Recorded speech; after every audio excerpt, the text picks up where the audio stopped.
writers, you're listening to the Kobo Writing Life podcast, where we bring you insights and inspiration for growing your self-publishing business. We're your hosts. I'm Joni, author relations manager at Kobo Writing Life.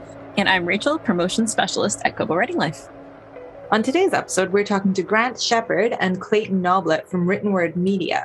Written Word Media is a platform that authors can use to promote their books, whether they are promoting a free book, a book that's on discount, a new book, or they can use their new Reader Reach program, which helps authors run Facebook ads. It was really interesting chatting to them, partly because a lot of what they do is sort of similar to us. They spend a lot of time talking to authors and gathering feedback and using that to dictate how they move forward with things. So it was really interesting to hear specifically what they were saying regarding marketing and the trial and error involved in Facebook ads, which made me realize once again just how challenging that part of being an author is. But yeah, it was a really informative conversation. I felt like I learned a lot. So we hope you enjoy it. Okay, we are here today with Clayton Noblit and Grant Shepard from Written Word Media. Thank you so much for joining us. Yeah, thanks for having us. Can you start by telling our listeners a little bit about yourselves and what you do?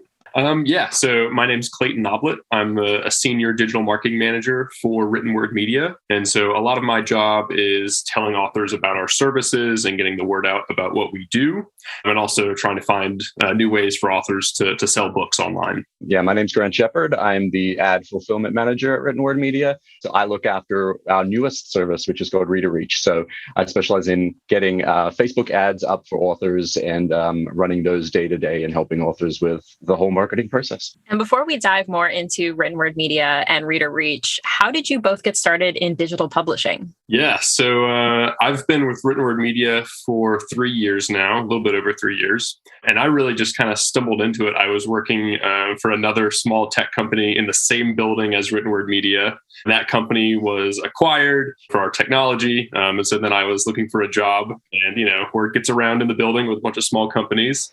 And I interviewed with Written Word Media for a marketing position, and the rest is history. So, we are fully remote now, but my entire professional career was just on the second floor of this one building. So that's really how I came into it. And I've always been a huge fan of reading. My family was one of those families like without television growing up. So just nothing but reading books and then really getting into it. So yeah, it really made a lot of sense for me. I've been with Written Word for just over 5 years now. Before that, I originally was a journalist. So I did that for a while. I did technology journalism for a while, and I wanted to sort of get more into the marketing side. So I had a background in writing, and I also had some familiarity with marketing and technology. And then very similar to Clayton, my wife worked in this startup hub building, and it was in the same building as Written Word Media, and found out this company was here, they were hiring, and that's how I got into this world. So Durham, North Carolina has this sort of big startup hub, and it's a really exciting sort of place. So it's, everyone knows everyone, which is really exciting. Cool. And I know you touched on it a little bit at the beginning, but could you tell us a little bit more about Written Word Media and the kind of services that you offer? Yeah. So we're a book promotion company. And so authors come to us when they're looking to sell more books or generate more downloads, get reviews. And so our core services are all about emailing links to books out to readers. And so an author can come to our website and browse through our different products, and they're all broken down by price and genre. So if you have a fantasy book that is set at $2.99 and you're looking to send it to a bunch of fantasy readers, you can book a promo with us that sends it to thousands of fantasy readers.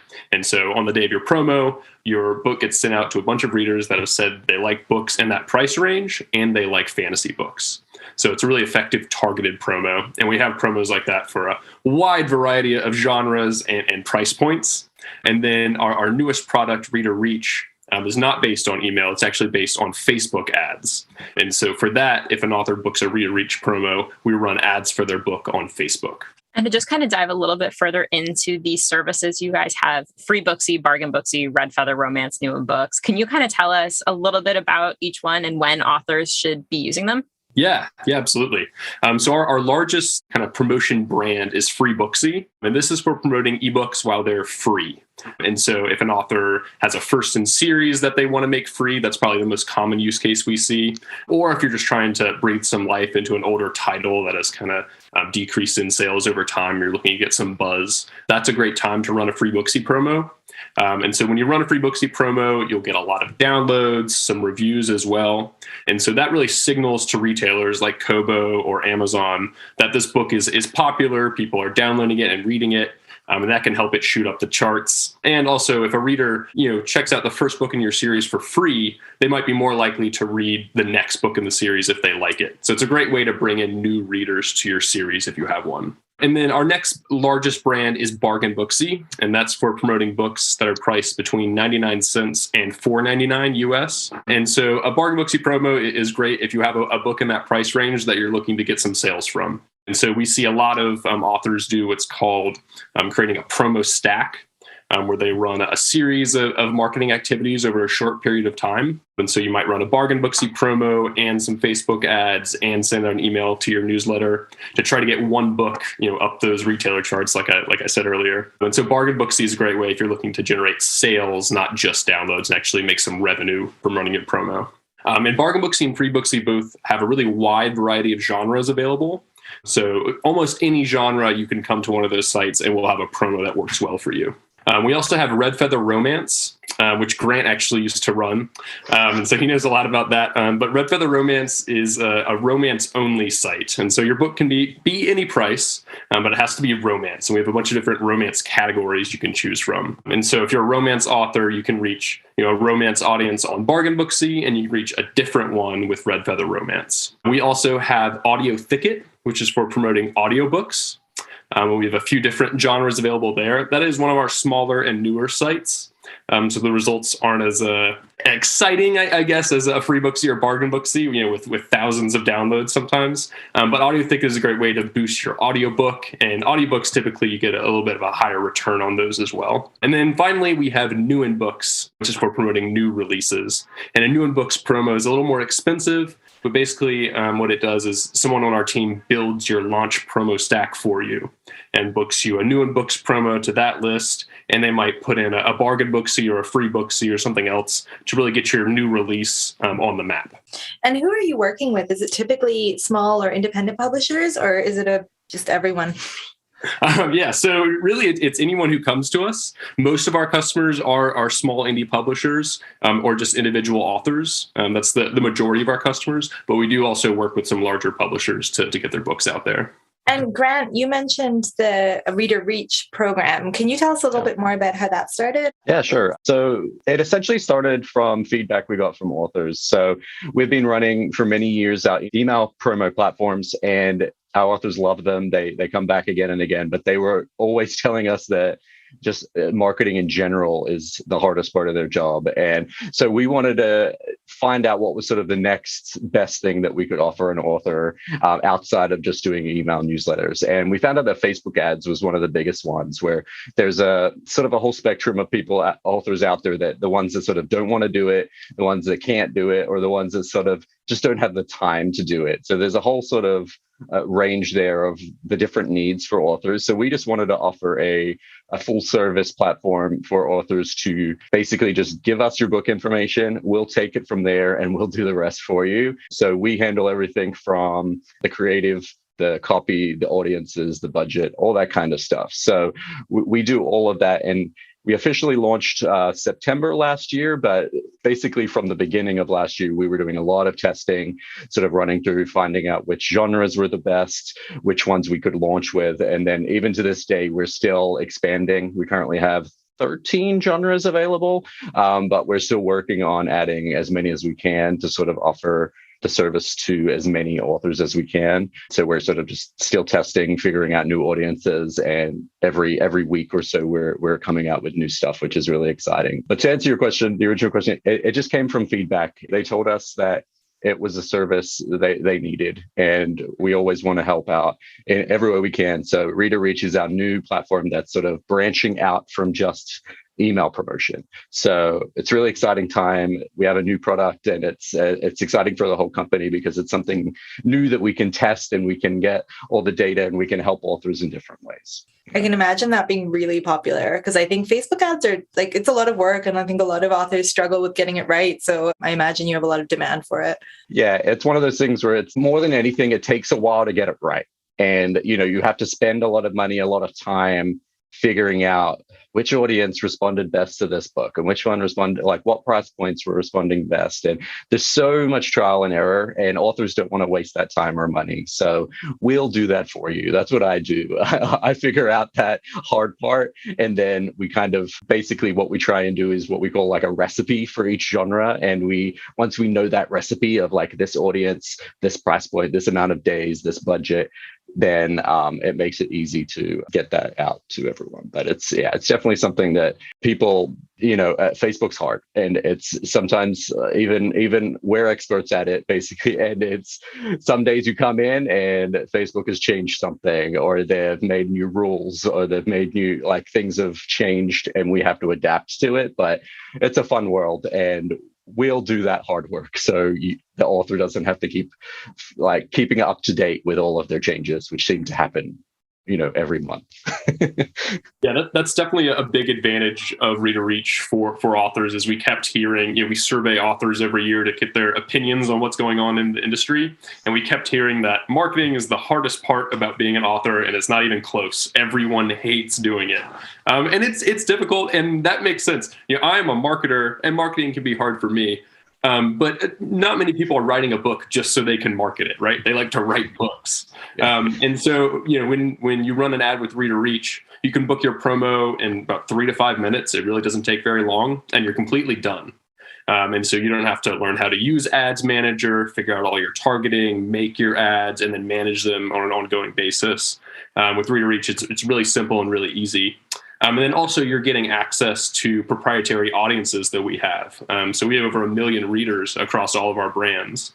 And so we can build lookalike audiences off of those. And that's an advantage that we have as a larger company that individual authors aren't going to be able to do, right? They might not have the website traffic to build audiences. And so they're going to have to rely on targeting that everyone has. So that's another advantage to Reader Reach. Now, Grant, you mentioned testing ads, and I'm just curious about what this kind of looks like and how you measure whether or not an ad is successful. Do you just kind of make a bunch of ads, throw it at the wall, and see what sticks? At the beginning, yes. When we were doing our first genre, when we were trying to figure out the initial process, figuring out what kind of creative, what kind of copy, what kind of budget, there was a lot of different things. And thankfully, after the first genre or two, we started to figure out trends in what was working. So there was certain images, certain the length of the copy in the description, the price point, the budget. We started to figure out very loose sort of trends, and we could start sort of slowly making that testing time frame shorter. But in saying that, sometimes a genre is easy, sometimes a genre is hard. So at a lot of what Facebook is it's some of the times it's using the audiences we have, but then also combining them with general interest groups on Facebook. So some things are a little more niche that are a little harder to pigeonhole into a genre that's going to deliver, but some other genres are very simple. For example, we started with cozy mystery, and a cozy mystery is a much easier audience to sort of figure out because it's a much similar demographic of reader. The tropes sort of in the genre are very similar.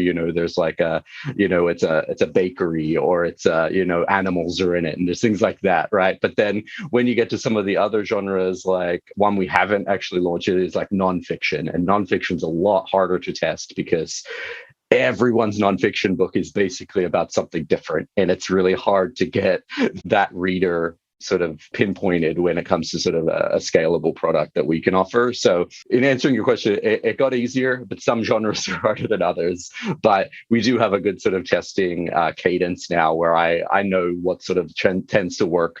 And then certain metrics we look for are certain click ranges, certain impressions, or certain CPCs, or cost per click. So little metrics like that, which we know should fit into a range that's going to deliver a good result for an author. authors. So if something is outside of that range, we generally haven't launched it yet, or haven't figured out the exact audience. But once we hit those sweet spots of, it's delivering X amount of clicks, we're getting this many clicks per the budgets we're setting, we sort of know that they're good. We've had a few repetitions of it. One of the focuses at Kobo is, and I think with digital publishing in general, is trying to reach readers all over the world, and not just in the countries where authors are located. And I wonder, how international is your reader reach? Like, are you dealing with English language only, or North America, or is it really everywhere? Yeah, so we've started out with English language only, and we've started out with with North America, with the US predominantly. This is mainly because it is new, so it is something where we need to sort of pick something to start with, and this is sort of across the board. We generally do have a sort of a North America focus for our email brands too, because there are a lot of different rules with sending to different countries and different languages, of course. But we do have that opportunity with reader reach because it is using something like Facebook, where it is very global. We have access to a lot of people. Currently, we are just sticking to English language North America, but hopefully sometime in the future, we can expand that because the possibility is there, which is exciting. There's a lot of potential here, but we have to sort of start out slow and we have to grow it step by step. Yeah, I do think the international market is a really exciting opportunity with reader reach. With our email brands, growing an international email list takes considerable more time than just changing your targeting on Facebook to a different country. So I think reader reach is a really that's an exciting opportunity for us. We don't have it firmly on the roadmap yet, but I think seeing how the international ebook market has grown over the past few years, I think that's something that we're definitely keeping an eye on. And I think authors should definitely be considering expanding into as many countries as you can, because now's a good time to get a foothold. Absolutely. Infinite opportunity, I think. Yeah.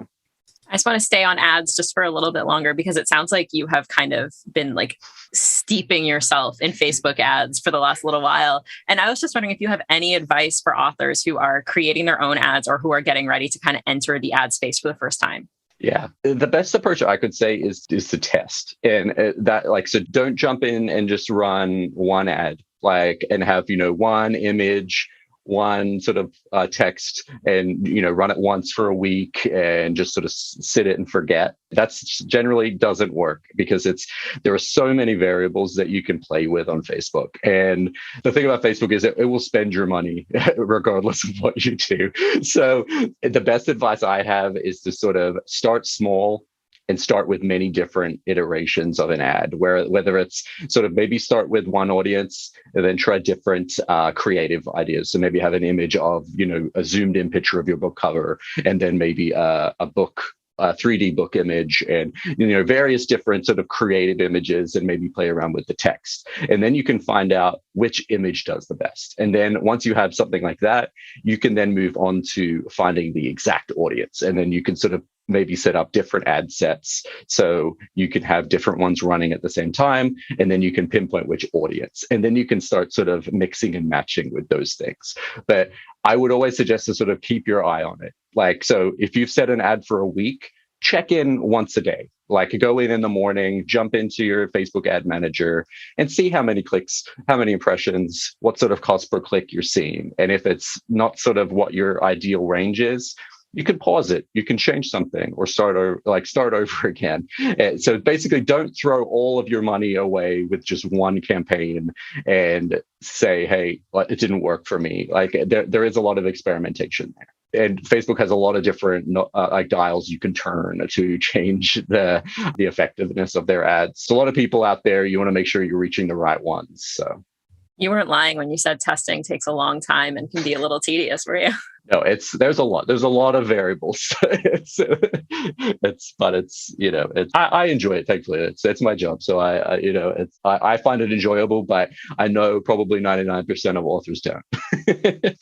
So Grant, we launched Reader Reach in late September 2021, and you probably started testing in January, February of 2021. Is that right? Yeah, that's about right. Yeah. So Grant spent most of a year running ads and most of them not working, right? And he had those genres to go. So he stuck with us for a long time and really figured it out. And so like that can give you some insight into, how difficult Facebook ads can be to run, and just digital ads in general. It's rarely do they work on the first try. So it's about, trying something, seeing if it works, and trying to decide what didn't work about it, changing that, and then trying again. It's all patience. Like you said, it changes all the time too. So constant challenge. Is there one piece of marketing advice that you've ever gotten that you found really, really valuable, or one that you would give to someone? Either. For me, it really is all about mindset.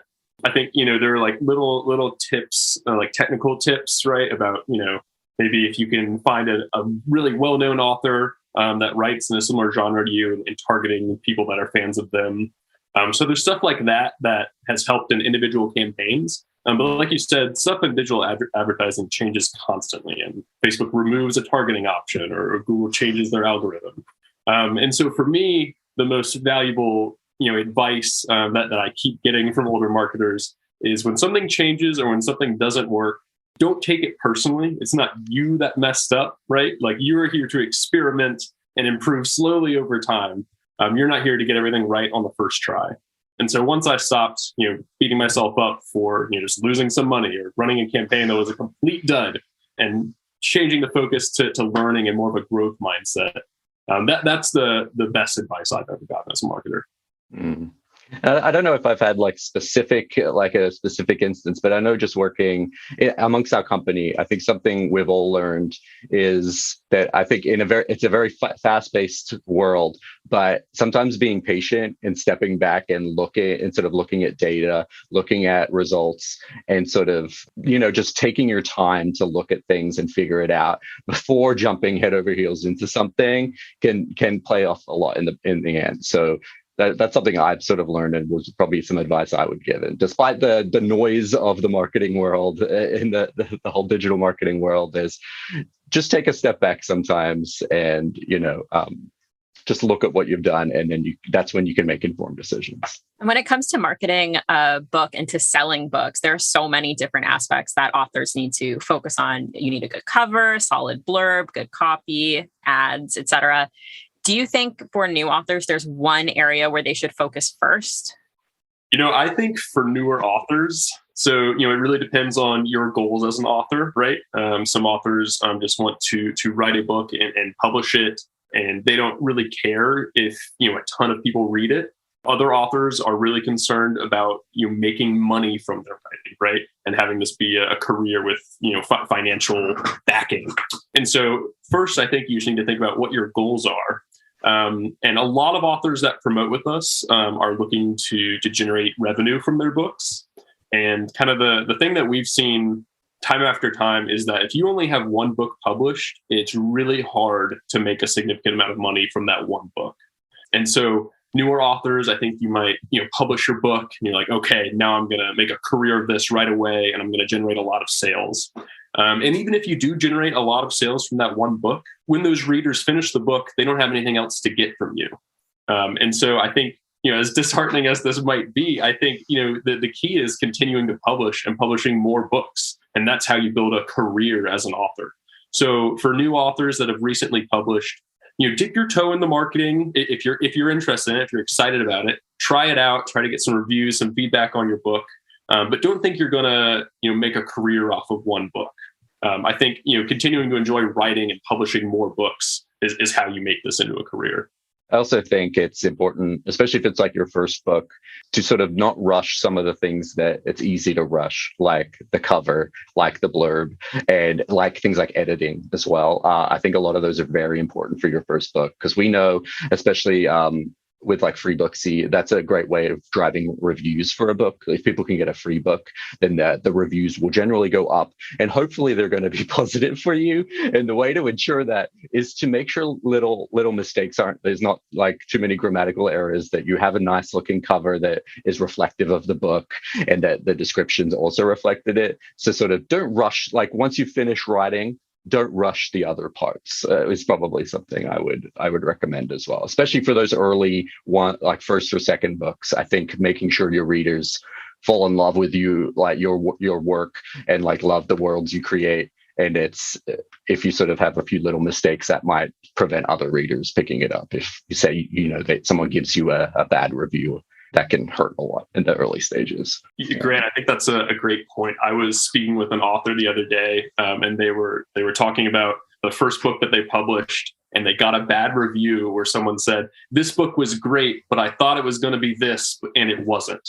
And so the book was great, but just because the reader's expectations weren't met, they gave it a 1-star review. And so not rushing that blurb or that book description on Amazon and really setting the expectations correctly can make a big difference. Because even if you have a really great book that's well edited and then the plot is well structured, if the reader goes in with the incorrect expectations, they could be disappointed. So I think that's spot on, like focusing on kind of every asset you have and making sure those are all buttoned up well. It's interesting listening to both of you talk, because I think much like what we do, you spend a lot of time listening to authors and taking feedback from them and taking direction from them. And it sounds like you hear a lot of the similar things that we do.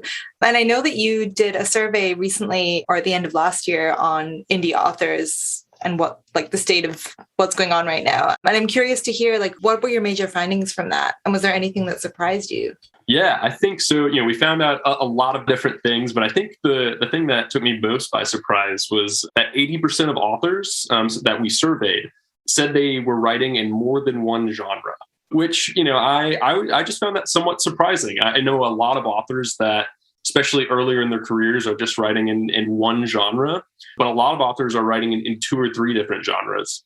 And so, yeah, that was just super interesting to me. And also, I think that's pretty exciting, right? I think authors aren't feeling constrained by, writing more to their audience. They're letting their creativity go wherever they want it to. And so that was a really exciting finding for me. And so I don't know if I've just been talking to authors that write in one genre more often than not, but that's something that caught my eye right away. Do you guys speak to authors that write in multiple genres often? Yeah. And I think that's one of the interesting things with indie is, like you're saying, they do feel less constrained. And they're not even necessarily sticking with the genres that you would expect. They're mixing like kind of surprising genres together sometimes. And we have a lot of authors actually that dip their toe into multiple, but that's interesting. Yeah. I don't know if this information would have come up on the survey, but do you find that when authors cross genre, they stick with the same author name, or do you find that authors use different pen names across genres? Yeah, so we didn't ask that specifically in the survey, but I went through the results and looked up some individual people to see what was going on here. And more often than not, I saw different pen names, which was interesting to me. And so I wonder if that's a conscious branding exercise for these authors to kind of separate their genres.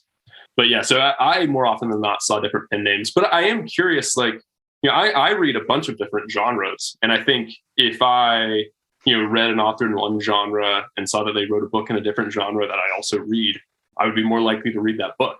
So yeah, that is interesting. I think there are some authors too that don't necessarily hide the fact that they have another pen name as well. Like I think gone are the days where like some authors still do sort of hide behind a pen name and they have like a cartoon character as their sort of avatar. But now I think like their personal branding is very important.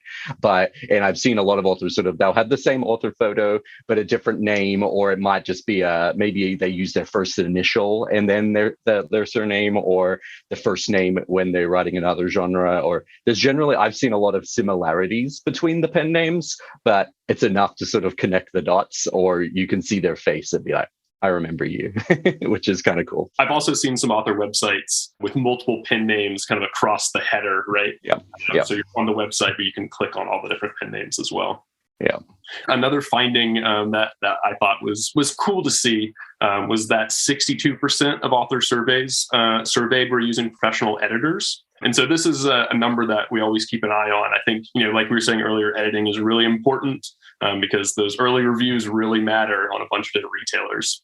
And so a good amount of authors are using professional editors. And then around, I think it was 10% of authors are using like a fellow author to edit their work. And so maybe they're doing a trade, or maybe they just have a friend who's doing them a favor. But I thought that was interesting to see how many authors are using professional editing. And I think especially if you're a first-time author or a newer author, it can be hard to invest the money in an editor, especially if you haven't made any from your work. So I think it's good to see that more and more authors are using professional editing. Yeah, that's good to know. I thought it was interesting also that you talked about in the survey, you talked about top and bottom kind of margins for pricing. And we talk about that a lot because I think this is changing now, but I feel like indie authors used to maybe price on the lower end of the scale. And I feel like they are starting to go up a little bit. Do you have any advice for authors when it comes to pricing their work? Have you found that there's a sweet spot? It really varies by author. What I have heard, right? Obviously we have data from our sites and what works well, but we obviously have a specific audience, and a lot of our audiences are pretty price sensitive, especially free booksy and bargain booksy. These are people that are looking for free or discounted books. And so, our data, we can't really give directional advice on that for the broader, author population. But I think different authors find different things work. And I think, one thing that works for most authors is having that first book in a series, or kind of that first book of theirs that they want readers to read at a lower price, right?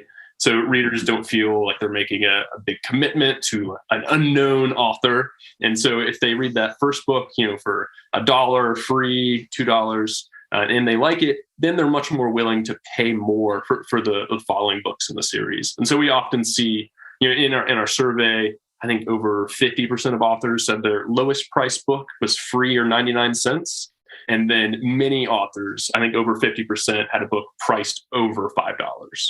And so that, I suspect, is what's happening there, where an author sets the first book in a series free or 99 cents, and then the next book is much more expensive because the reader is willing to pay for it. And I think sometimes we see as well, if you're an indie author that's been around for a little while, so say you've been around for a couple of years, you have a catalog of at least sort of, maybe around 5 books.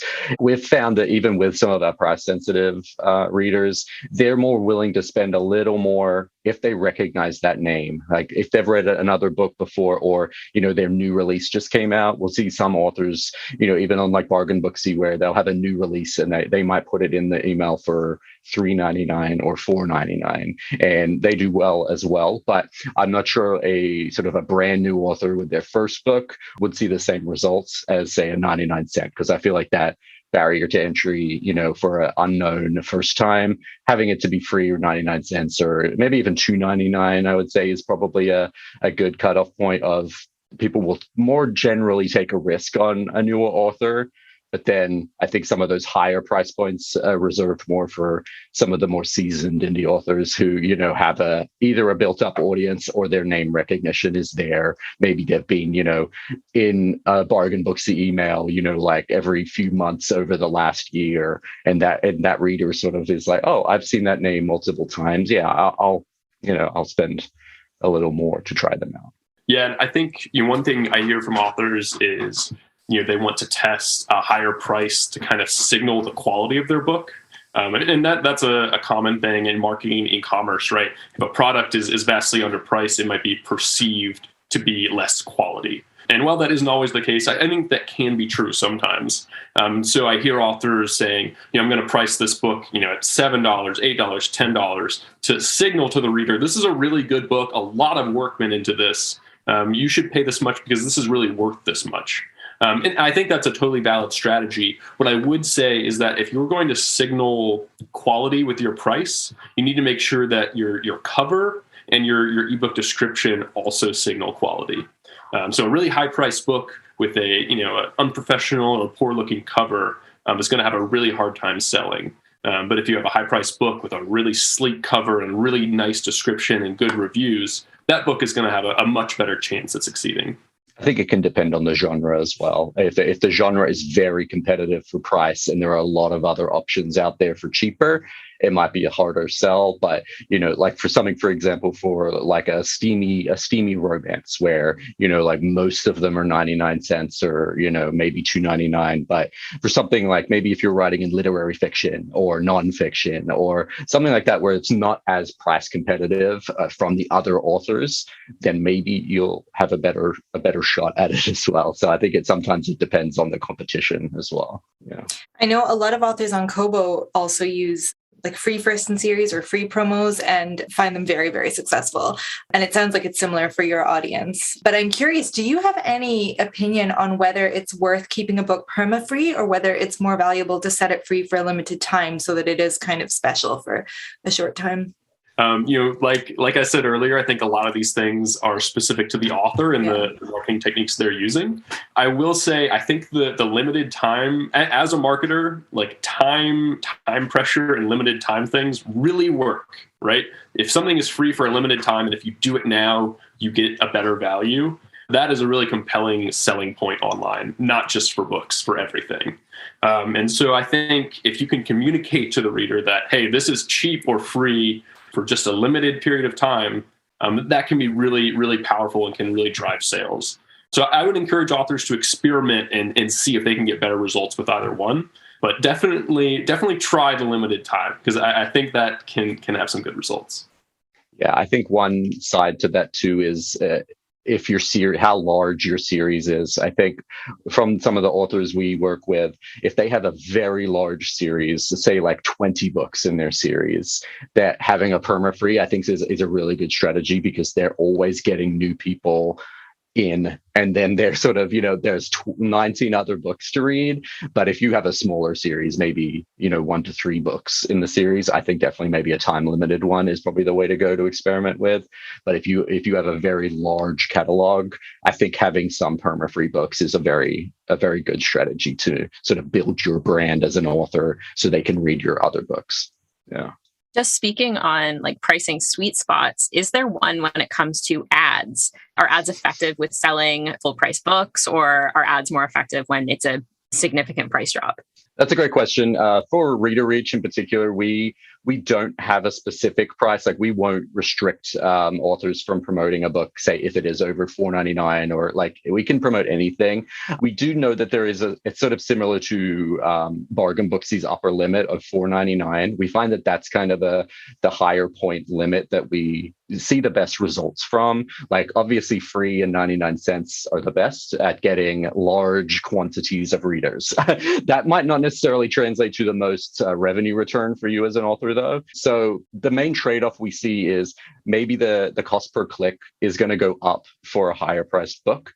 But in many cases, the higher the price of the book, the higher price you can sort of take of a CPC. So say your book is $10, you could theoretically, if you're paying like well over $1 a click, if they're converting, you're still making a high revenue return there. But on a book that's 99 cents, you might want to see like a CPC that's more around 20 cents, and you're seeing a way more higher volume. So the answer is that all price points can work.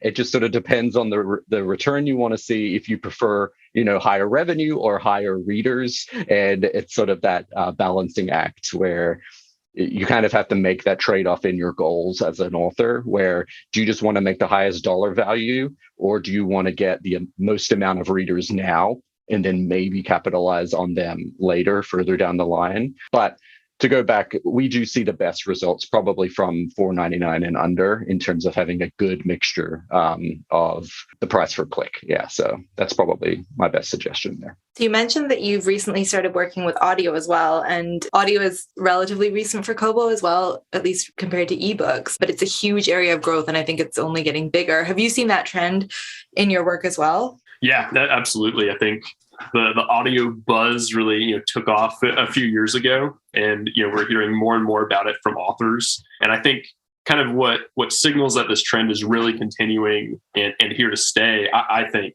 is kind of these really large companies investing in audio.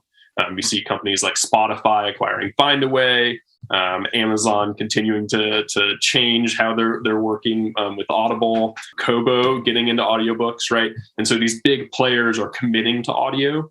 And so what that means for indie authors, I think, is you can invest in audiobooks and know that you're going to be able to sell them likely successfully for a long period of time. This isn't just a fad.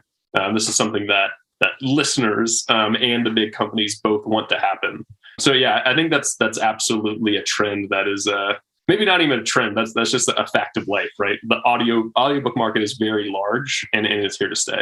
And honestly, it's interesting that you say that. We talked to some of Toronto Public Library librarians on here, and they said, well, like books on tape have been around forever. Like libraries know just how popular audio is. It's not new.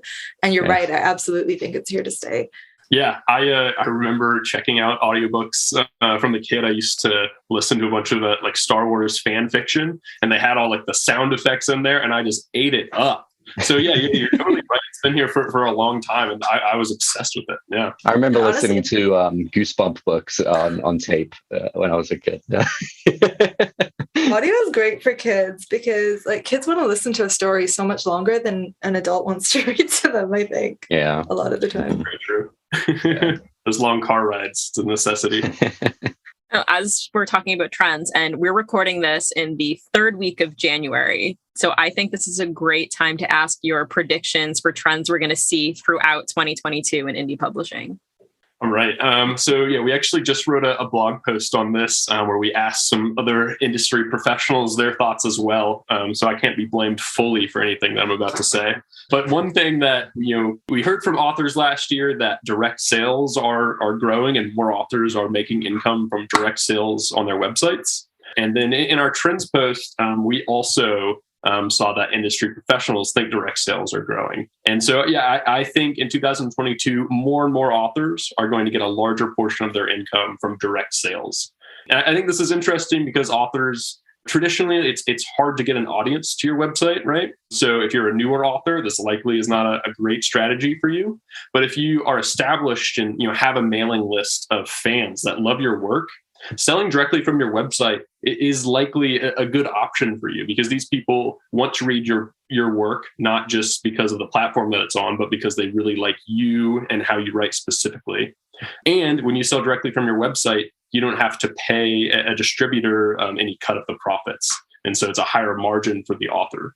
And so I don't think direct sales are going to displace Amazon or Kobo or Apple. But I think more and more authors are going to have that option for kind of their top fans in this coming year. Grant, any predictions? You're not getting off the hook. I think one of the big ones, I think we touched on this briefly in the article as well, is just there's a lot of technology changes I think that can happen that are, both on the marketing side and on the book side. And I think one, we already talked about audiobooks. I think that's always going to grow in some way or another every year. But there's other things like we're seeing a lot of success authors promoting books on like TikTok and things like this, where that's a huge new and it's a new world for a lot of authors and a lot of marketers. It's one thing that we're all trying to wrap our heads around. And then there's, other things like other ways to publish, like, Amazon trying things out like Kindle Vella, like shorter serialized forms of writing. And I think there's just a lot of exciting things that could happen in the year in terms of technology. And that's one of the coolest parts of our job is sort of watching this, how the trends shift and how they move and how authors adapt to these changes and sort of embrace some of these new things. So I think just in general, technology is going to be another big step up this year and in the future. Do you guys think written word media will ever enter the TikTok space? We very well could. It's hard to say. I don't know of a marketing plan that we could sustain over a period of time yet, but it's definitely something that is very interesting to us because we've definitely seen. I think there was one author recently who released a book and made it was a mystery book, and then they made it into like a mystery for the readers to try to find out who the author was. And just like really inventive, marketing, kind of not even, activities, but like full campaigns of, different things for readers to do with the author and with the book on TikTok. So I think it's a really interesting space for sure. One technological thing that I'm pretty intrigued by is kind of like artificial intelligence writing, right? And how authors can use AI tools to generate copy for ads or even help them write books. I think that's super interesting. I don't know. I'd be curious to hear authors' thoughts on the like ethics or morality behind this. I could see some authors saying like, no, that's not real writing. I would never do it. And other authors saying like, no, the genesis comes from me. So that I view it as true art. But that's something that I think is really interesting. And I'm not quite sure what I think about it yet. But yeah, that's something I'm watching. I would say you think AI might better write a convincing science fiction book, right? Like that could be scary though, if they make it too realistic or things start to come true. Yeah, watch out for Skynet. We interviewed an author last year, Shane Neely, and he wrote a book with the assistance of AI and then kind of wrote about his experience. And I don't think AI is quite there yet when it comes to beautiful prose, but it's really entertaining to watch it try. Ooh, interesting. I'll have to go back and listen to that. Shane Neely will do. And if not on TikTok, where can listeners find you online? Yeah, so they can just go to writtenwordmedia.com. We've got a big promote your book button there if you're interested in promoting with us. And we also have a great blog where you can find our survey results that we mentioned earlier, and tons of posts about everything to do with book marketing, publishing, and writing as well. So I recommend checking out our blog as well. Awesome. Thank you. We'll post those links in the show notes. And before you go, we would love to hear about anything that you've read lately or are excited about reading this year. We like asking everyone. Yeah. So I'm actually in the middle of a book called Brotherhood by Mohammed Sar.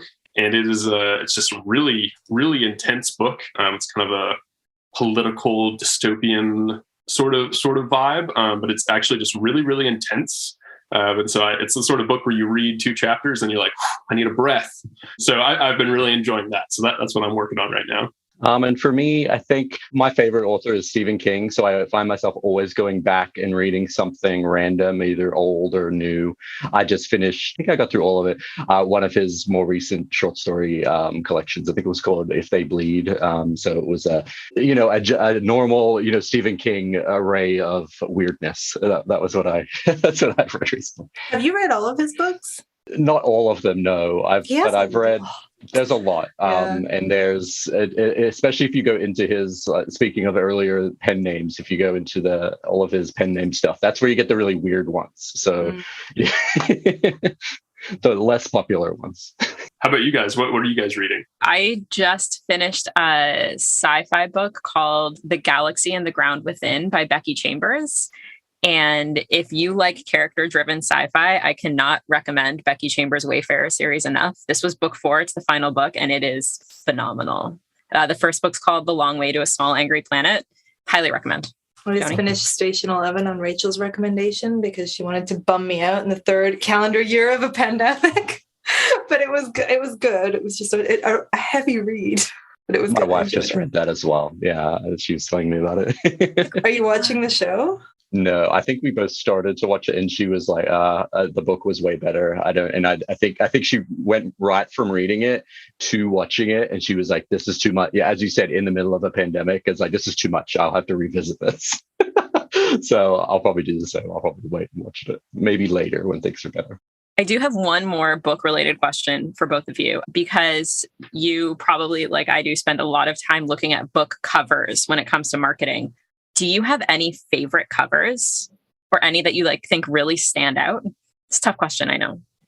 I don't know if I can say one specific example, but I do have to say as a genre as a whole, I'm loving YA covers right now. YA have really sort of in the last year or so embraced super colorful, vibrant, diverse covers, and they just pop out at you from the screen both. And as a marketer, I love that. As much as we hate to say it, people do sometimes judge books by covers, and when we're trying to sell them, a nice bright vibrant color is really great. And I think that's a trend that I'm really enjoying seeing, is just covers that pop and that are just super colorful. Yeah, I agree. I don't have a favorite cover off the top of my head, but I do love seeing the trend of bright colors, especially with all our email newsletters that I get every day. It's really fun to see them really bright and exciting. I will say that the book that I'm reading, Brotherhood, is a really interesting cover because it's orange and brown, but is at the same time dull, but really captures a sunset in part of the cover. So it's not overly bright or neon, and it's a really interesting cover. So I do like that cover, I will say. Amazing. Well, thank you so much for your time. This was really great and really informative. Thanks so much for having us. Yeah, thanks so much for having us. This was a great time. So hope you guys have a great rest of your week. Thank you, you too. Thank you for listening to the Kobo Writing Life podcast. If you are interested in learning more about Written Word Media or their Reader Reach program, we will include links to both in our show notes. If you are enjoying this podcast, please be sure to rate, review, and subscribe, and tell your friends. And if you're looking for more tips on growing your self-publishing business, you can find us at kobowritinglife.com, and be sure to follow us on socials. We are at Kobo Writing Life on Facebook and Twitter, and at kobo.writing.life on Instagram. This episode was produced by Rachel Wharton and Joni DiPlacido. Our editor is Kelly Robothong. Our theme music is composed by Tearjerker. And a big thank you to Clayton Noblit and Grant Shepard for being our guests today. If you're ready to start your self-publishing journey, sign up at kobo.com/writinglife. Until next time, happy writing.